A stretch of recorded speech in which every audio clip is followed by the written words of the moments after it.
il faut retenir, le ministère de l'administration du territoire est dans son rôle. C'est quelque chose qui devrait se faire depuis très longtemps.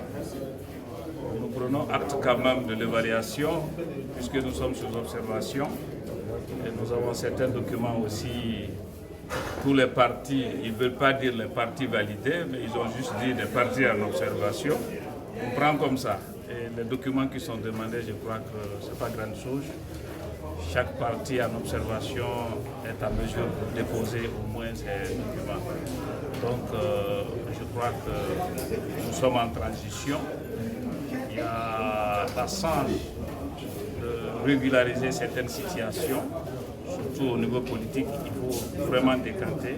Moi, je suis d'accord avec le ministère de l'administration du territoire. Cette évaluation peut discipliner la classe politique. Merci. Bon, je voudrais vous dire que ce qui est essentiel, ils ont fait un bon travail. C'est vrai, aucune œuvre humaine n'est parfaite. Il y a des petites remarques que nous avons faites, nous allons faire par écrit et adresser au ministre de l'administration du territoire. Mais je voudrais vous dire que moi j'ai été très satisfait du discours de monsieur le ministre. Je me permettrai même de dire ici que le discours du ministre de l'administration du territoire aujourd'hui était parfait. Parce que si cet engagement qui est pris par lui, Dieu l'aidait à le réaliser, on peut voir enfin l'éclosion des vrais partis politiques.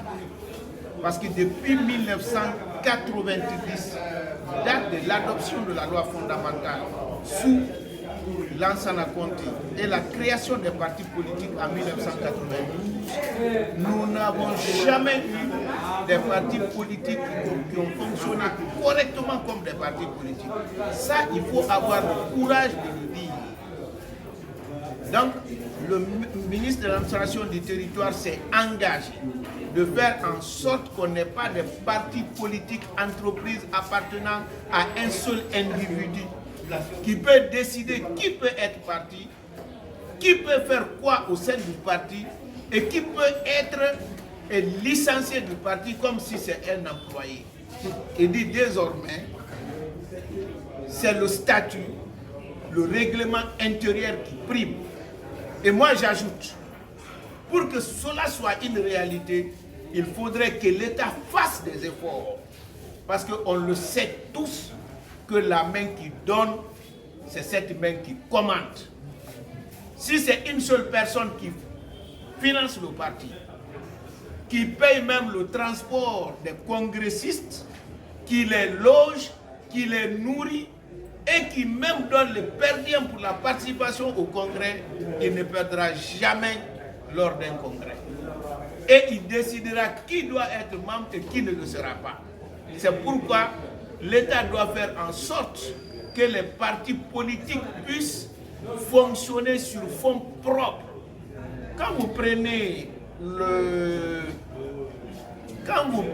la charte des partis politiques, la sagesse qui se cache derrière la disposition qui dit que tous les dons et l'aide de toutes les personnes ne doivent pas dépasser 20% du fonds propre du parti, c'est pour empêcher que certaines personnes ou un groupe, pour que les partis politiques puissent fonctionner sur les fonds propres, c'est-à-dire leurs cotisations, et ensuite la subvention de l'État. Parce que lorsqu'on dit cotisation, les gens peuvent confondre. Je suis un leader.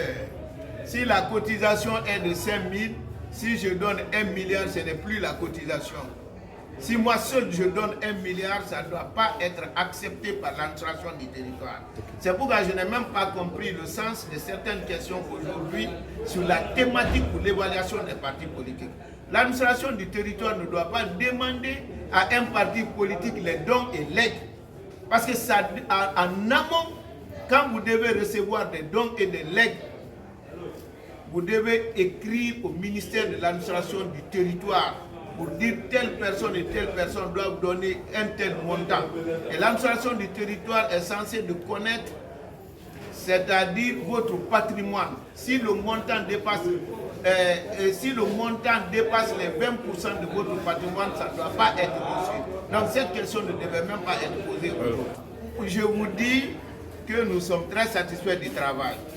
Ça c'est vrai. Et ensuite, nous avons dit qu'il y a certaines questions qu'il faut discuter avec la direction nationale de l'administration des affaires politiques. Pour la simple raison, les thématiques aussi doivent correspondre à la charte des partis politiques. Donc s'il y a des thématiques qui ne correspondent pas à la charte des partis politiques, parce que dans cette charte, vous avez le droit et le devoir. C'est-à-dire c'est au niveau de devoir, ce que la charte là exige, c'est ce qu'on peut exiger de nous. Ce que la charte n'a pas exigé, on n'a pas le droit d'exiger ça de nous. Donc tout ça là, on peut discuter et trouver une solution. Parce que ce qui est important aujourd'hui, c'est de savoir que les partis politiques sont des associations comme des CRE.